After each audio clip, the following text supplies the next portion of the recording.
नमस्कार, मैं हूं आशुतोष त्रिपाठी और दिल्ली एनसीआर दिन भर में आपका स्वागत है। सबसे पहले नजर हेडलाइंस पर।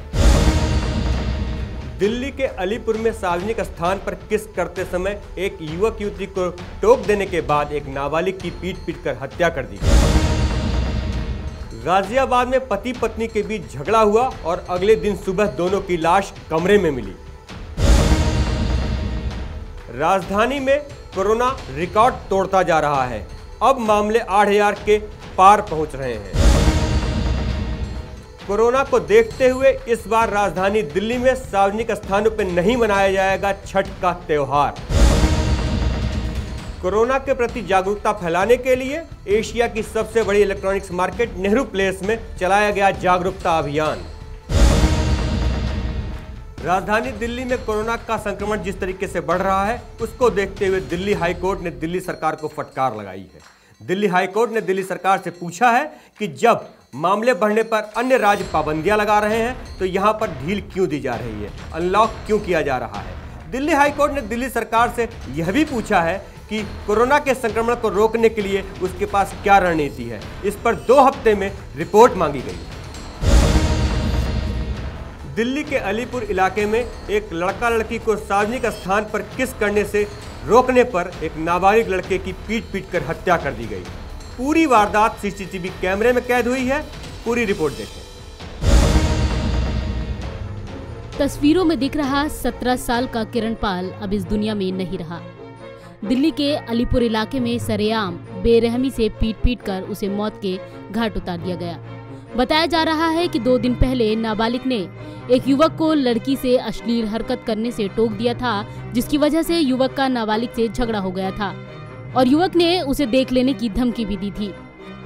मंगलवार को नाबालिग को अकेला पाकर युवक ने अपने 4 से 5 दोस्तों के साथ मिलकर उस पर हमला कर दिया।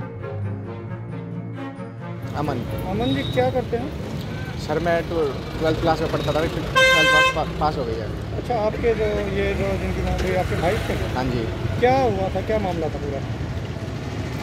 सर यहाँ पे अभी गाड़ी के पास 2-3 दिन पहले यहाँ पे लड़की को किस कर रहे थे। ठीक है जी। वो भाई ने क्या हो रहा भाई? भाई ने बोला क्या हो गया, क्यों कर रहे हो भाई? गाड़ी का हाथ भी मार रहे थे तो उन्होंने भाई के ऊपर हाथ छोड़ दिया था, फिर भाई ने भी उनको मार दिया था। 2 दिन पहले भी सब झगड़ा हुआ था वो लड़कियों का। ठीक है सर। और आज भाई आ रहा था घर से तो भाई को अकेला देख लिया और उन्होंने मार दिया भाई को। हाँ जी। कितने लोग थे जिन्होंने पिटाई? 5 लोग। 5 लोग थे। हाँ जी। क्या करते हो सभी? सर यहाँ पे इंस्टीट्यूट में ट्यूशन पढ़ने आते हैं। पढ़ने आते? हाँ जी। और आपके भाई क्या करते हैं? वो भी पढ़ता है। वो कौन सी क्लास में? 11th में। हाँ जी। तो 3-4 दिन पहले जब झगड़ा होता है आसपास के लोगों ने बीच बचाव किया था? सर ये मेरे को नहीं पता। तो आज आपके भाई क्या कर रहे थे जिस समय वो लोग आए? सर हम तो गाड़ी में थे, ये गाड़ी खड़ी रहती है यहाँ पे टूरिस्ट वाली, हम इसमें अंदर थे, काम कर रहे थे। ठीक है सर। तो हमने जब देखा यहाँ पे मार पिटाई हो रही है तो सामने वाले दुकान वाले ने आवाज़ मारी, वो भाई के साथ हाथापाई हो रही है। जब हम बातचीत सर किस चीज़ से आए थे वो लोग? क्या डंडे थे उनके पास? सर हाथ में मैंने कुछ नहीं देखा उनके पास, नहीं डंडा देखा, ये नहीं पता। वो पंच भी ले गए थे शायद, इस हिसाब से मार रखे। लोहे की चीज़ जो हाथ में डालते? हाँ जी। वो थी? हाँ जी। रोड के ऊपर किसी ने बीच बचाव नहीं किया? चलता रोड है। नहीं सर। अगर बीच बचाव करते तो जान बच सकती थी। हाँ जी। तो क्या लगता है कि ऐसा आपके भाई के साथ हुआ है, बहुत गलत हुआ कि देश की राजधानी में जब ऐसा होता है तो लगता नहीं कि कहीं ना कहीं जो लोग हैं उनके हौसले इतने बुलंद हो चुके हैं? बहुत ज़्यादा। कितने भाई बहन हैं? 2 भाई है सर, 1 बहन है, सिस्टर है। अच्छा, ये छोटे थे? हाँ ये छोटा। क्या नाम था इनका? करण। 11th क्लास में? हाँ जी। कोचिंग लेते थे अभी? हाँ सर, ये लॉकडाउन की वजह से स्कूल बंद है ना, अब तो कहीं जाता नहीं था। हाँ जी। किरण पाल के साथ इतनी ज्यादा मारपीट की गई कि वो वहीं पर गिर गया। हालांकि उसे तुरंत रोहिणी के निजी अस्पताल में ले जाया गया, जहां डॉक्टर ने किरण पाल को मृत घोषित कर दिया। क्योंकि किरण पाल को काफी चोट आई थी, इसीलिए उसे बचाया नहीं जा सका। पूरी वारदात इलाके में लगे सीसीटीवी कैमरे में कैद हो गई। हॉस्पिटल लेके गए, वहाँ उसको ब्लड डेड डिक्लेयर किया। और बाकी वही पता कर रहे हैं, इन्वेस्टिगेशन में कर रहे हैं। सर मरने वाले का कुछ नाम क्या है, कहाँ का आइडेंटिफाई हो गया या अभी नहीं हुआ? अभी पता कर रहे हैं। अभी पता करें। तो अभी झगड़े का भी अभी कुछ नहीं पता, बहुत इनिशियली अभी कॉल ही आई थोड़ी देर पहले। अभी देख रहे हैं, क्राइम टीम वगैरह मौका मुआयना कर लेगी, पता करते हैं। लेकिन सर कहीं मेन रोड के ऊपर ऐसे झगड़ा करके एक युवक की पीट कर हत्या करना कहीं अपने आप में एक बड़ी बात है सर। देख रहे हैं अभी इस एस्पेक्ट को भी देख रहे हैं कि क्या इशू था, ऐसी क्या बात हो गई। कोई क्राइम ऑफ ऐसी कोई हथियार तो यूज़ नहीं हुआ है, पीट कर ही देख रहे हैं अभी। जी। तो ये जो मृतक है सर, ये करता क्या था? ये भी स्टूडेंट है। ये भी स्टूडेंट है। तो और झगड़ा जिन्होंने किया वो भी स्टूडेंट ही है? वो भी इसमें प्रधानमंत्री कौशल विकास योजना में जो कंप्यूटर सेंटर है इसमें पढ़ाई कर रहे हैं अभी। सर बता रहे कि 3-4 दिन पहले भी यहीं पर इनका झगड़ा हुआ था। हाँ, वो अभी देख रहे हैं, चेक कर रहे हैं सभी चेक। इसमें कुछ को हिरासत में भी लिया गया? अभी नहीं, अभी हिरासत में नहीं लिया गया, बट हाँ 2 लड़के हमें मिले हैं, अभी पूछताछ जारी है। जी ठीक है। फिलहाल पुलिस ने सीसीटीवी फुटेज की बिना पर 2 हमलावरों को पकड़ लिया है और उनसे पूछताछ जारी है। पूछताछ में पता चला है कि ये लोग बख्तावरपुर गांव में एक कंप्यूटर सेंटर पर आते थे और गांव में आवारागर्दी करते थे, जिसकी शिकायत इलाके के लोगों ने कई बार की। वहीं पुलिस मामला दर्ज कर फरार आरोपियों की गिरफ्तारी के लिए जगह जगह तलाश कर रही है। दिल्ली से अनिल अत्री के साथ संगीता सिंह की रिपोर्ट, पंजाब केसरी ग्रुप। गाजियाबाद के राजनगर एक्सटेंशन में एक सनसनीखेज घटना हुई है। रात में पति पत्नी के बीच झगड़ा हुआ और अगले दिन सुबह दोनों की लाश कमरे में बरामद हुई। पुलिस मामले की जांच कर रही है। पूरी रिपोर्ट देखें। दिल्ली से सटे गाजियाबाद से बेहद खौफनाक खबर सामने आई है, जहां एक दंपत्ति का शव उसके कमरे में पाया गया। मामला गाजियाबाद के सिहानी थाना क्षेत्र के सिकरौड गांव का है। बताया जा रहा है कि मृतक पप्पू और उसकी पत्नी रेणु का बीती रात झगड़ा हुआ था। घर में पप्पू की मां भी मौजूद थी। सुबह दोनों के कमरे का दरवाजा नहीं खुला तो मां को शक हुआ। जैसे ही अंदर देखा गया तो दोनों की लाशें पड़ी हुई थीं, जिसके बाद पुलिस को सूचना दे दी गई। सिख रोड राजनगर एक्सटेंशन थाना सिहानी क्षेत्र में आज एक दंपत्ति मृत अवस्था में अपने आवास से मिले हैं। मृतक का नाम जो है पप्पू और उसकी पत्नी का नाम रेणु बताया गया है। मृतक की जो मां है वो घर पे रात में मौजूद थी। उनका कहना है कि उनका बेटा जो था वो शराब पी के काफ़ी लड़ाई करने का आदी था और अभी प्रथम दृष्टया तो ये आत्महत्या का केस लगता है। बाकी पोस्टमार्टम के लिए जो है बॉडी भेजी जाएगी। एक्चुअल कॉज तब पता लग जाएगा। विधिक कार्रवाई की जा रही है। पुलिस मौके पर मौजूद है। प्रथम दृष्टया ये मामला आत्महत्या का लग रहा है।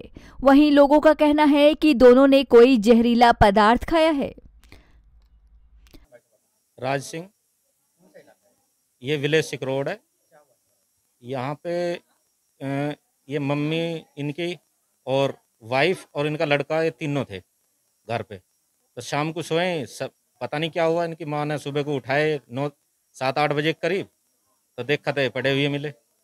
माँ बता रही कि सामने इनकी उम्र है, लड़के की तो 40 साल के करीब है, लड़की की 35-36 के करीब है। दोनों पति पत्नी है। अभी कोई जानकारी नहीं हुई। पुलिस को फोन कर दिया गया तो पुलिस आई है, वो अपनी जांच कर रही है। इन पर 3 बच्चे हैं, 2 लड़कियां और 1 लड़का। परिवार से जन्म से ही रह रहा, कई पीढ़ी होगी ना। ये नौकरी करता था। पत्नी घर हाउसवाइफ है जी। 3 बच्चे 9-10 साल की लड़की है, उससे एक छोटी है, 1 लड़का। झगड़ा तो ऐसा कुछ नहीं था। अब पता नहीं अंदर पति पत्नी में क्या चल रहा है, ये तो किसी को पता नहीं। वही अपना मजदूरी का काम करता, डेली वेज का काम है इनका। हाँ, ड्रिंक्स भी करता था। अभी कोई जानकारी नहीं हुई किस तरह इसकी हत्या हुई है। अब पुलिस बॉडी अब ले जाएगी। फॉरेंसिक रिपोर्ट वो लैब वाले बुलाए इन्होंने जांच के लिए। फिलहाल मौके पर पुलिस पहुंच गई है और शव को पोस्टमार्टम के लिए भेज दिया है। बता दें, प्रथम दृष्टया ये मामला आत्महत्या का लग रहा है, लेकिन पुलिस दूसरे एंगल से भी इसकी जांच कर रही है। पंजाब केसरी ग्रुप के लिए करुणा ठाकुर के साथ रोहित सिंह की रिपोर्ट, गाजियाबाद। राजधानी दिल्ली में कोरोना का संक्रमण रुकने का नाम नहीं ले रहा है। हर तरफ भीड़ बढ़ती जा रही है, साथ में संक्रमण भी बढ़ता जा रहा है। 24 घंटे में कोरोना के मरीज जिस तरीके से सामने आ रहे हैं वह फिगर 8000 के पार पहुंचने को है। पूरी रिपोर्ट देखें। राजधानी दिल्ली में कोरोना का कहर थमने का नाम नहीं ले रहा है। बढ़ते प्रदूषण के कारण कोरोना वायरस का संक्रमण ज्यादा घातक साबित होने लगा है। एक बार फिर कोरोना संक्रमण ने नए मामलों का यहां रिकॉर्ड बनाया है।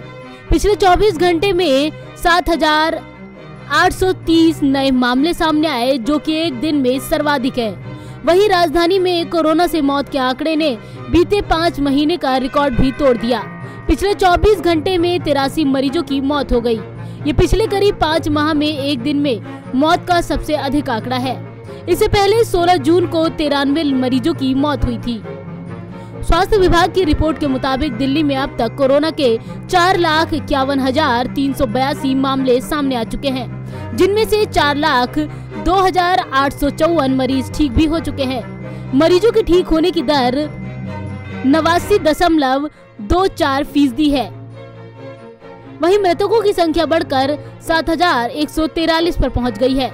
दिल्ली में कोरोना से मृत्यु दर 1.58% है, तो वहीं दिल्ली में संक्रमण की दर 12.84% से बढ़कर 13.26% हो गई है।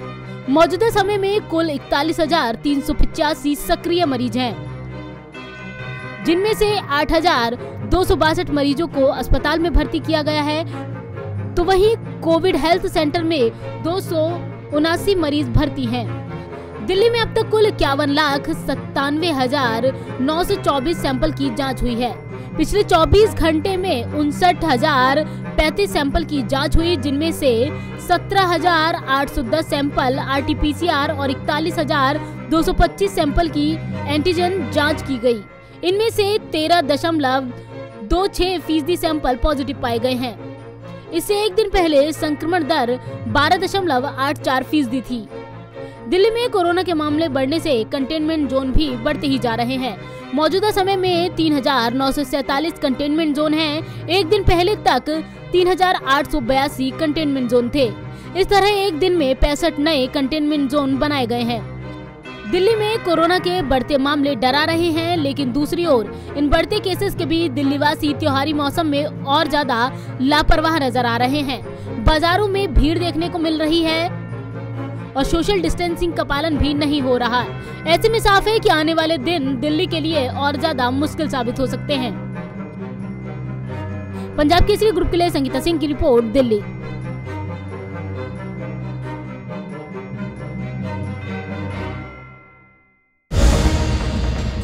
कोरोना के बढ़ते मामलों को देखते हुए राजधानी दिल्ली में इस बार छठ का पर्व सार्वजनिक स्थानों पर नहीं मनाया जाएगा। DDMA ने इसकी अनुमति नहीं दी है। पूरी रिपोर्ट देखें।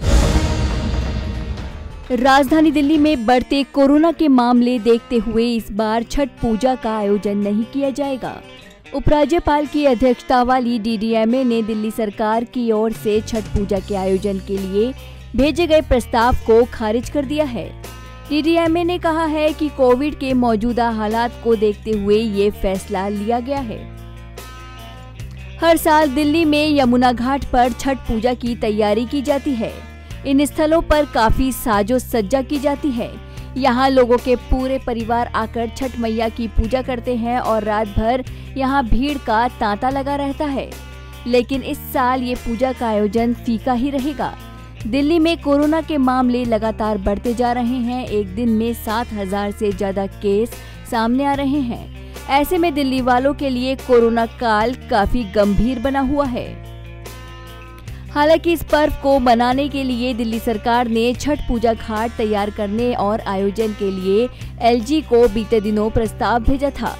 सरकार ने उसके लिए एक SOP भी भेजी थी, जिसमें कम भीड़, आर्टिफिशियल घाट, सामाजिक दूरी और जागरूकता को लेकर सभी तमाम इंतजाम करने की बात कही थी। लेकिन LG ने कहा कि केंद्र सरकार ने अभी तक स्विमिंग पूल खोलने को भी मंजूरी नहीं दी है।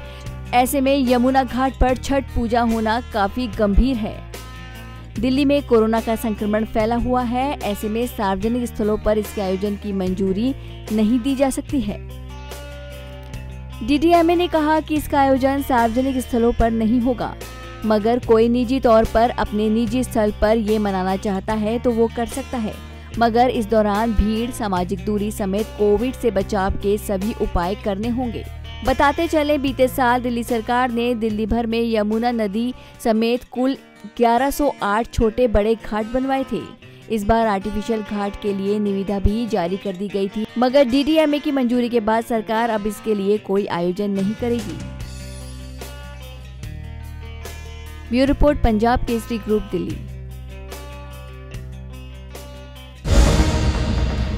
दिल्ली एनसीआर दिन भर में अभी के लिए इतना ही। अगर आप हमें फेसबुक पे देख रहे हैं तो लाइक करें, यूट्यूब पे देख रहे हैं तो सब्सक्राइब करें। फिर मुलाकात होगी, तब तक के लिए नमस्कार।